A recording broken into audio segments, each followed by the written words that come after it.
Yes, okay, welcome back to DreamLeague Season 5. We're in the middle of the series, and Na'Vi, Virtus.pro. Na'Vi is 1 game up, and that means that Virtus.pro has to get this next game in, because otherwise they probably have, well, there's tiebreakers perhaps. But otherwise they'll be out. Otherwise they might be out. It's against no diggity, and right? unfortunately, like, I'm completely lost here because I forgot my notebook. Don't admit to those things, You can have my... No. What's that, Shay? Thank you, Andy. It just says hamburgers. The mighty Dreskel to the rescue. See, I even forgot to mention who won, so I didn't actually know that yet until just now. If you don't have the book, it's the brain doesn't work. Power. This is my brain. She has transferred. It's like a magic book. It's not just notes. Have you not seen Harry Potter? Part of Shiva's consciousness lives in that notebook. And the Chamber of Secrets. No, I don't watch Harry Potter. Is there a notebook? There's a diary where Voldemort put part of his soul in. So you're saying that you are Voldemort? Like, is that what you're trying to let Shiva's Voldemort? I'm just saying I'm using the same magic. Turn around for a second. Let's see the back of your head. That would also mean... Oh, good God. That would also mean that I've killed someone before, because that's the only way that your soul splinters. But I've not killed someone. No. What's happening? Okay, so from my notes I can see Na'Vi won game 1. And I want to know why from you guys. Beastmaster Invoker. Yeah? Even if you're behind, you constantly have vision. You get a pick with Beastmaster, you get a Roar and a Sunstrike on top of it. Even with like level 1 or 2 Necro books, it's always a kill. Interesting theory. I'm going to say IO Tiny. Right, LD? Tiny? There was a Tiny in that game? Yeah, I think so. I didn't see a Tiny. I don't know. Na'Vi doesn't pick Tiny. Tiny, didn't Ditchera have like 37% win rate on Tiny before? He has a 30. Going into that game, he was 3-8 on Tiny. Yeah. And I don't think they've picked it with this roster either. I think that's with some of his old teams. But it shows the depth of Na'Vi. We actually checked that straight away. I was like, no, I bet on Na'Vi. And then like 20 minutes into the game, I was like, we're good. They got the Beastmaster. I mean, the Invoker's really nice to have, but there's a lot of other heroes that can be the follow-up damage for a Roar. Like, to me, like, the key is the Beastmaster more than anything. I think over the last 2 days and the day 3 here, it's been general the whole time. Every game, he's one of like getting the cornerstone and stuff like that. of Na'Vi at this point. Stable performance, always up there, and able to just make things happen, which is very important. He's determining the tempo, and he makes it even faster than what the rest of Na'Vi already does, because, oh my god, that mid lane, Denny is just constantly getting help from all sides, making sure that there's nothing else happening apart from Denny doing okay mid. It was just... We saw kind of listen, Denny's a really nice guy, and he has a lot of friends, so he's never playing a normal matchup. True, but we did like that is definitely a weakness of Na'Vi though, because we saw like Batrider getting solo kills on Tiny, that kind of stuff. So like, if you do exploit that and you do completely control the other 2 lanes, that might be the secret to defeating Na'Vi. Is that the way to defeat Na'Vi? Well, let's not forget that Na'Vi is a company, and I hear that if Dendy dies, depending on how many times they actually pay you less. Like you're saying, he might live forever. 10%. Every time Dendy dies, everyone else on his team makes 10% less. That month, if he dies 10 times, you actually owe Na'Vi money. So that's why the mid is always secure for Na'Vi. Yep. This is true. Does this stop at some point? Like, is it dies before the 10-minute mark, or is it just throughout the game? No. Why do you think Artstyle is always freaking out all the time, man? I mean, that's his livelihood. That's why they're so happy when they win. Like, oh my god, no more we cheat. No, okay, but let's say something very nice about Na'Vi. I don't know any other team right now that has so many heroes that are terrifying to play against with one team. You can't let them have Lycan. You can't let them have Beastmaster. You can't let them have Invoker. You can't let them have anything. You can't let them have Tiny. Apparently. I mean, it's such the fact that they've stick together. They all know their strengths. They are a very experienced team, and they can play any hero. I mean, it is so hard for people to ban against Na'Vi. Every hero is a comfort hero for them. Yeah, and I mean, you didn't even mention the junglers, the Chen and the Enchantress. Like, teams have tried banning out Artstyle. You can't. Like There's too too many bans heroes. every game.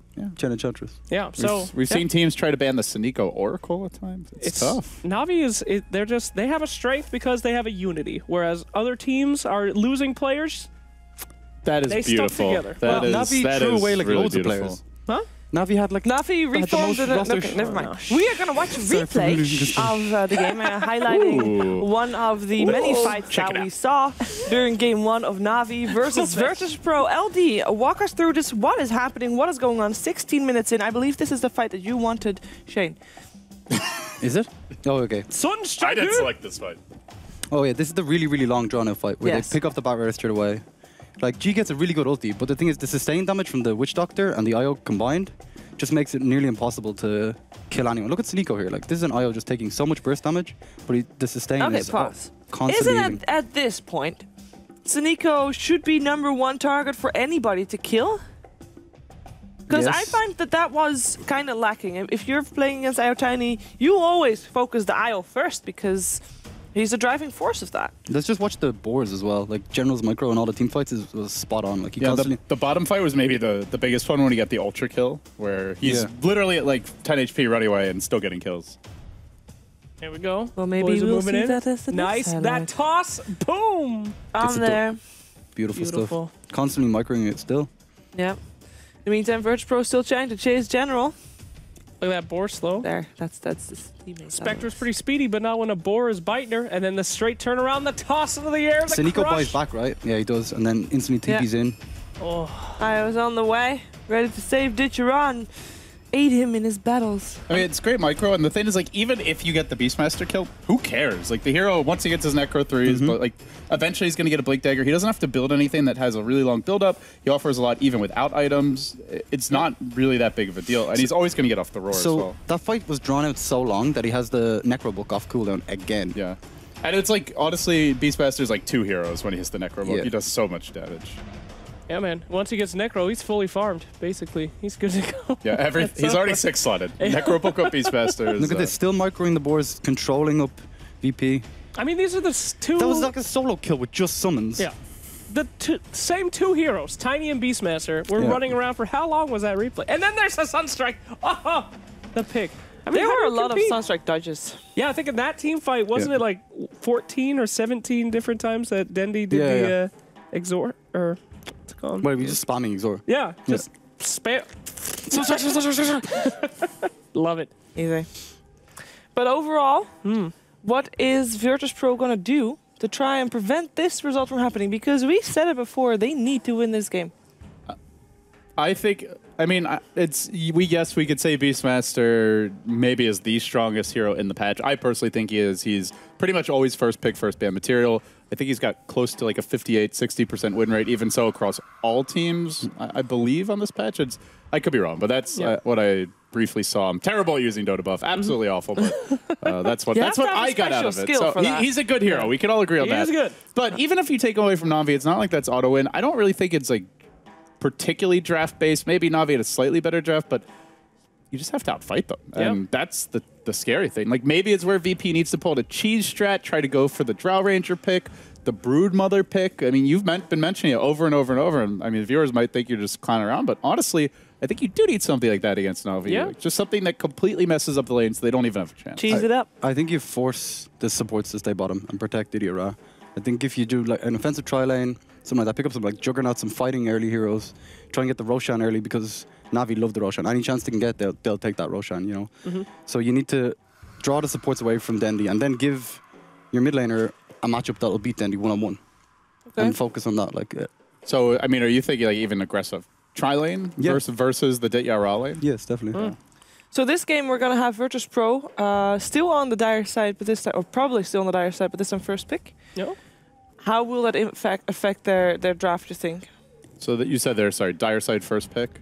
Generally, yes. I haven't seen it per se, but Navi generally pick Radiant if they have the choice. Maybe the Fuzzy Wuzzy Bear could be in the cards. Like, it's kind of a pocket pick.